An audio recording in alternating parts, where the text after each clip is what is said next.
Jika anda mencari varieti avokado yang menghasilkan buah selama bertahun-tahun selepas ditanam, avokado Cuban Jumbo adalah pilihan yang sangat berbaloi. Ini adalah varieti yang jarang berlaku dan anak benih yang cantik tidak selalunya tersedia. Pokok-pokoknya dicantumkan dengan betul, mempunyai batang yang kuat dan akar tunjang yang dalam.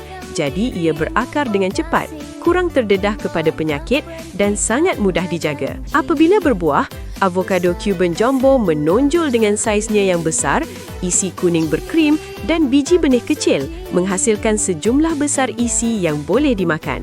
Selepas kira-kira setahun ditanam, pokok-pokok mula berbuah dan menjadi semakin subur, memberikan hasil tuaian yang stabil selama bertahun-tahun. Avokado mempunyai jangka hayat yang panjang, mudah diangkut dan digemari oleh peniaga dan pasaraya, menjadikannya berkesan untuk kegunaan rumah dan tujuan komersial.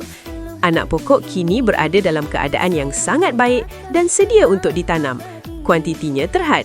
Jadi jika anda berminat, tempah awal untuk mendapatkan pokok yang anda inginkan.